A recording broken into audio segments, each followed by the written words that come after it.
माँ, मुझे पहले लड़के की तस्वीर दिखाओ।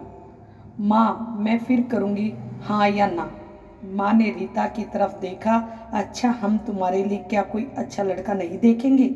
रीता गुस्से से बोली, माँ बस लड़का देखना है, मुझे उसकी तस्वीर मंगवा ले या लड़के को यहीं बुला लो। माँ ने डांटा, पागल है, शर्म नहीं आती? चल दफा हो जाओ। अपने कमरे में बाबा भी आ गए। क्यों डांट रही हो मेरी बच्ची को? रीता बाबा के पास गई और जाकर कहने लगी, बाबा मुझे लड़का देखना है। बाबा ने मुस्कुराकर कहा, हाँ बेटी, तुम्हारी मर्जी से ही करेंगे शादी। कल मैं उसकी तस्वीर मंगवा लूँगा। लड़के का अपना होटल था, पढ़ा लिखा है, प्यारा है, लेकिन रीता को तो लड़का देखना था। लड़का तो प्यारा है। रीता ने हाँ कर दी। 10 दिनों में रीता की शादी हो गई। रीता का हमसफर सुशील अरेंज मैरिज थी, ना कि कभी किसी मुलाकात, ना कोई बात, कभी एक दूसरे को मिलने भी नहीं गए। ये एक ऐसा पवित्र रिश्ता होता है, दो अजनबी एक जान हो जाते हैं जो कभी जिंदगी में मिले भी ना हो, दो पल भर में एक दूसरे की जान बन जाते हैं। पहली रात थी। सुशील कमरे में आया, हाथ में आइसक्रीम पकड़ी हुई। रीता नजरें झुकाए बैठी थी। आइसक्रीम तो रीता की परफेक्ट थी। सुशील को नमस्ते की। सुशील पास बैठ गया। सुशील थोड़ा सा शर्माता भी था। आइसक्रीम खाते हुए बोला, जितने पैसे शादी पर खर्च किए, इतने की काश मैं आइसक्रीम खा लेता। रीता का घूंघट उठाकर बोला, आप खाओगी?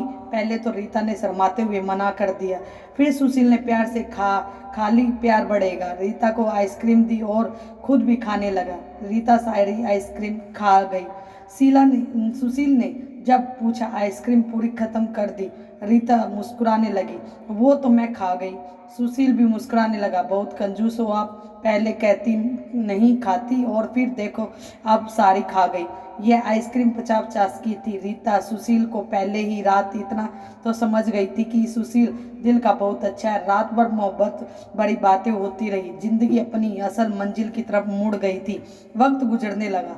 रीता के भाई की शादी थी। रीता 4 महीने की प्रेग्नेंट थी। रीता ने सुशील से कहा, मुझे मेरे भाई की शादी में जाना है।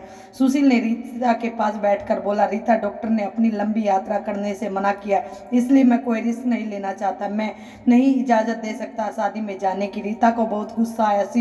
सुशील पागल हो गया, मेरे भाई की शादी है और आप कह रहे हैं कि नहीं जाना? आप मुझे कार में बैठाकर आराम से छोड़कर आ जाइए बस। सुशील ने रीता का हाथ पकड़ा, मोहब्बत से पूरी फिर समझाने लगा, रीता क्यों बेकार की जिद करती है? डॉक्टर ने यात्रा करने से मना किया है तो मैं नहीं जाने दे सकता। तुम लापरवाह हो जाती हो और मैं तुमको किसी के भरोसे नहीं छोड़ सकता। इतना कहकर सुशील कमरे से बाहर चला गया। रीता रोने लगी। रीता ने अपनी माँ को फ़ोन किया, सुशील मना कर रहा है शादी में आने के लिए। माँ ने समझाया, बेटा अगर वो कह रहा है तो मत ही आओ।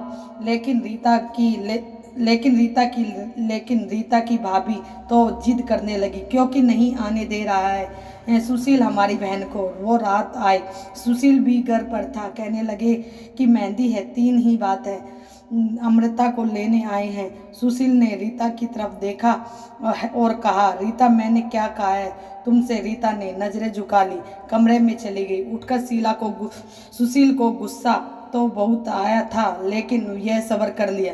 1000 रुपये जेब से निकाले, रीता को दिए।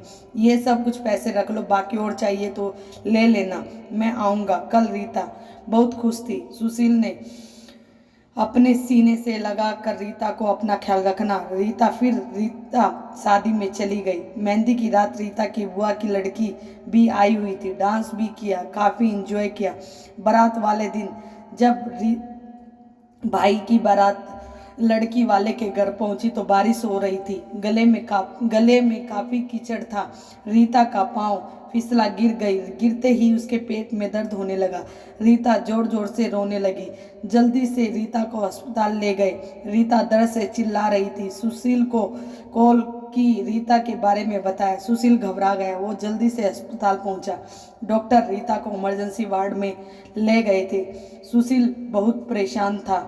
सुशील सोच रहा था कि रीता को कुछ हो ना जाए। दिल की धड़कनें बेकाबू थी। जुबान पर ईश्वर का जाप था। बाकी सब लोग शादी की खुशियां में मगन थे, लेकिन यहाँ सुशील परेशान खड़ा था।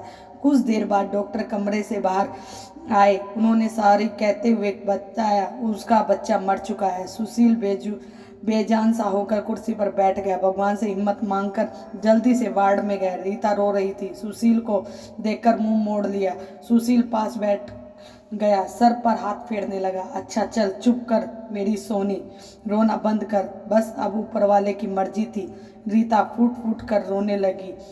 यदि मैं सुशील मुझे माफ़ कर दे, मुझसे गलती हो गई। सुशील ने आंसुओं से भीगी हुई पलकों को चूम लिया।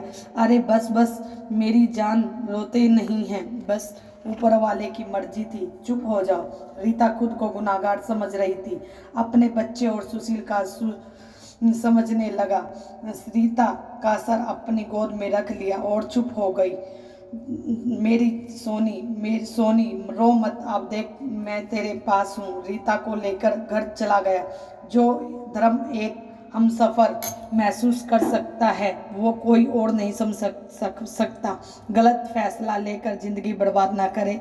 ये सब वक्त के साथ बदल जाता है। हाँ, अगर नहीं बदलता तो हम सफ़र। अगर कोई नाराज़ या घमंड में है तो जाओ, मना लो, राजी कर लो एक दूसरे को, इससे पहले कि फिर देर हो जाए। अगर मेरी कहानी किसी एक के भी दिल के में घर कर गई तो मेरा मकसद पूरा हो जाएगा। आजकल छोटी छोटी बातों पे घर उजड़ रहे हैं, अगर थोड़ी बर्दाश्त कर ले तो ऐसा घर ना उजड़े। यदि दोस्तों आपको हमारी वीडियो अच्छी लगे तो चैनल को लाइक करना, सब्सक्राइब करना। धन्यवाद।